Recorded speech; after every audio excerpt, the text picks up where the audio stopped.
As you can read in your parish bulletin, my name is Father Bernard Olszewski. I'm a Polish boy, and I'm originally from New Jersey, but I'm now a priest in the Diocese of St. George's in Grenada, in the Caribbean. Sounds nice, right? Yeah, except I live in Buffalo, New York. I know, right? Buffalo, Caribbean, it's about the same, right? I live in Buffalo because it's from there that I travel every weekend to a different parish in order to preach on behalf of the poorest of the poor served by Cross Catholic Outreach. And it is on their behalf that I'm at historic St. Mary's this weekend. I would like to thank Father Leo very, very much for his kind invitation to allow us to be here yet once again. Paul speaks to the Ephesians, and he speaks to us in that second reading today, reminding us why God has created us. We are to live a life of perfect harmony, of perfect love, just as God created the world to be at the beginning of time. But because we were in that world, and we thought we knew better than God, sin entered the world, and the unity and the love and the peace of the world was fractured. And so over the course of time, God sent prophets, and we did not listen. But in the fullness of time, God sent his only Son so that we could see in Jesus just how we were to live and how we were to act to restore this world to the kingdom of God. We cannot be like those who heard Jesus proclaim that he was the bread of life, because when they looked at Jesus, the only thing they saw was through their human sight. They could not imagine what this meant in the eyes of God. We are challenged this morning to look at the world through the eyes of God, to look at a world made perfect through the death and resurrection of Jesus, to be like Elijah, committed to doing the work of the Lord in this life. And yes, some days it seems impossible. And we, like Elijah, want to say, "Enough, Lord." But God spoke to Elijah through his angel, and he said, "Take, eat, and drink. Be nourished for your journey." And Elijah resisted, but the second time the angel said, "No, take and eat." And when he did, when he put his faith in God's words, Elijah walked 40 days and nights through that desert, and then he encountered God on the Mount of Horeb in that still, soft breeze. He was able to commission Elisha, his follower, giving him a double dose of the power of prophecy. He was taken up to God in a chariot because God does not wish the death of his servants. And today we are reminded that we are the new Elijahs. We are the prophets of the 21st century. We are called to live according to the life that Jesus has outlined for us, and the outline is very simple, as Paul tells us in that second reading. We are to rid our lives of bitterness and hatred, of conflict. We are to live lives of forgiveness, understanding, compassion, and love. And it is not enough for us to say that we love God. But our love for God must be made manifest in the love for one another, just as it was in the life of Jesus himself. And only when we see the world through the possibility of the lens of God's love for us can we do the work that God asks us to do, and that is to live the life of Christ each and every day so that we can transform this world into the kingdom of God through his power and grace living through us. filling us each day with his love so that we can freely share it with one another. And in that way, invite all of our sisters and brothers through this universe that we call home to join together on this march toward the fullness of that kingdom in heaven. Cross Catholic Outreach was founded to bring that same vision of the kingdom more fully into the lives of the poorest of the poor in developing countries throughout the world. We don't pretend we can cure world poverty, because no one can. Jesus himself said, "The poor you will always have with you." But never once did I hear Jesus say, "Oh yeah, that's okay." He reached out to the widow, the orphan, the blind, the lame, the leper, public sinner, the hungry, the poor. All of those who had been pushed off to the sides and said, "You don't count, you're not worth it." Because Jesus embraced them in his love, he changed their lives. And that is what you and I are called to do for our sisters and brothers in the world today. Cross Catholic begins with a simple idea.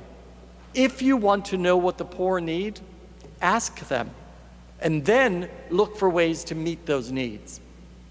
We don't invent programs or create them. We enter into long-term partnerships with the Holy Father, bishops, priests, religious laity, people who have been given the gift of a missionary vocation, and they are doing great work. But they need the help of people like you and me to make that work possible, hopefully taking it to the next level, where we can actually break that cycle of poverty that has kept people enslaved for generation after generation for no other reason except they happened to have been born there. We operate in 39 countries across the globe, in the Caribbean, in Central and South America, in Asia, and in Africa. And in those 39 countries, we help sponsor about 179 different projects that run the entire gamut of human need. Maternity centers where women can deliver a healthy baby safely, hospitals, clinics, medical distribution centers, building schools, scholarships for children to go to school, agricultural projects so that families can increase the yield of the land, feed themselves, sell the excess, and then reinvest it in the land, microloans for families to begin businesses, vocational and trade centers where young men and women can learn a skill, get a job, and break that cycle. As important as all of that is, the reality is we need to start with three fundamental human needs, things you and I generally take for granted: adequate food, clean drinking water, safe, secure shelter. Without those, you can't do much else. And so we continue to help to feed people. We partner with Feed My Starving Children based in Minneapolis, and they prepare packets of food which they call manna packs. It's rice, beans, vegetables, soy. It's all fortified with vitamins and minerals and iron, packed in a cellophane bag. That bag has to be emptied into a quart and a half of water, and then it's boiled for a half hour. So even where you can't drink the water, people can still eat. Each bag will feed 6 people a meal, and it's all donated. But they can't get it to the people who need it the most, and we can through this network of partners. When we send a 40-foot shipping container of manna pack to a country, we are able to feed 225,000 people a meal. Central America, that's about $7,000 to ship. So for $7,000, we feed almost 250,000 loaves and fishes. Last year, we fed over 26 million people. But still, I know that there were millions who did not have enough to eat. I know that in the world today, there are parents making a choice. And that choice is which of their children will be able to eat, because they don't have food for all of them. I don't want to live in a world where a child has to say to a parent, "But it's not my day to eat." Unfortunately, I've heard that. Mothers in Haiti started their day making what they call good bread, only it's not. They scrape up dirt from the earth, they mix it with a little bit of shortening, a few sprinkles of salt on the top, and then it's baked in the hot sun. So when a child cries out in the pangs of hunger and a mother has nothing, dried mud cakes are dinner, because at least it's something in the stomach. 6 years ago, the village of Zacapa in Guatemala, a young lady was brought to Sister Vitalina, who runs the Hope for Life Center. This young lady is the fifth of 7 children. Her mother's deceased, father a subsistence farmer, and he does his best. But when his daughter Mirza was brought to Sister at the age of 14, she weighed exactly 19 pounds. Not because her father didn't love her. Her 6 brothers had to eat first because they had to work the farm. Through the grace of God, the love of Sister, and the care she's been able to provide, I am happy to say that in her way, Mirza is thriving. That is the way we change the world, one child at a time. We help to dig wells, and then with villagers lay pipe to bring fresh water to places that have none. I was graced once again to be in the village of Los Chilitos in Guatemala, a village of about 200 families spread over a pretty wide area. And their single source of clean water used to be a pipe that came out of the earth and emptied into a vat. But it ran so slowly that the women gathered there with their buckets to fill would wait as long as 14 hours. And then have to carry 40 pounds of water on their heads back a couple of miles to where the family was waiting. We dug the well.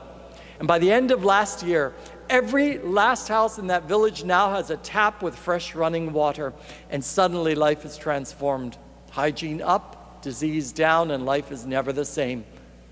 That's how we change the world, one well at a time. And we build houses. Because there are people in this world who live in conditions, even if I showed you, you wouldn't believe it, because we would not put our pets there. We build simple 3-room cinder block homes on concrete slabs with a tin roof. Outhouse, cooking area. It's nothing we would like. But for the families living there, it is a dream come true, because now they can keep their family in safety and security, with the peace of mind of a front door with a key they can lock. That's how we change the world, one house at a time. All of us, we are called to be missionaries because we're baptized into the life of Jesus, priest, prophet, and king. We are the prophets of the gospel. Some are called to be prophets and to give by going. There's some missionaries. Their feet are on the ground, their hands do the work. But most of us, we're called to go by giving. Thoughts and prayers and resources to change the world into God's kingdom. Today, there is no special collection for Cross Catholic Outreach, but I ask for your help. If you look at the ends of the pews where you're seated, you will see that there are brochures. And what I am asking is if you pass those around so that each household might be able to take one home today. 3 things. First one, simply read the brochure because it reminds you who we are. It shows you the faces of people who work with us and are helped by us, and the way that we can indeed work miracles. Because we work collaboratively, directly, bottom up, and because 95.2% of all the funds raised by Cross goes to the poor, we do work miracles. $25 will feed 167 children. $50 is life-saving medicine for a child like Mirza. $100, that's a family beginning a business raising chickens. $500, you just purchased the pump to deliver the fresh water. And for $2,500, we can begin building one of those homes. Please read the brochure. Second thing, prayer. Do not pray for the poor. I ask you, please, to pray with the poor. They who have nothing, trusting God completely, and if we could learn to pray as they do, we could change the world. Join your prayers with the poor that poverty be addressed. Last thing, can you be part of the solution offered by Cross Catholic through a donation? And to do that, you simply tear off the top half.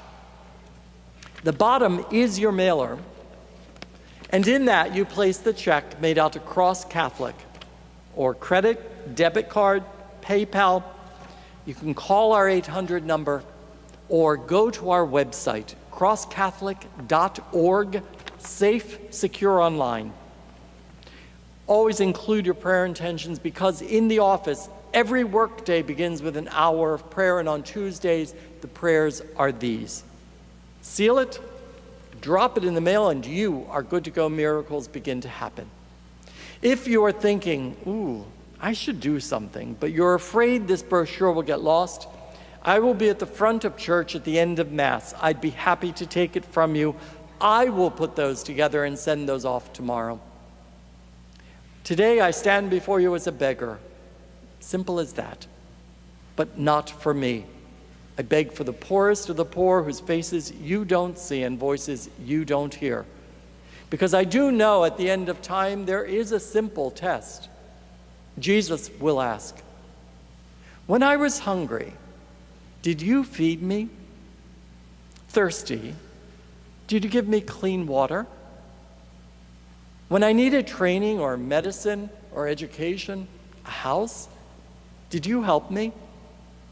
And if we can say, yes, Lord, I did that for the least of my sisters and brothers, I did that for you, Jesus will say, come, good and faithful servant, come into the joy of heaven forever. On behalf of the poorest of the poor, whose privilege it is for me to be their voice for you today, thank you.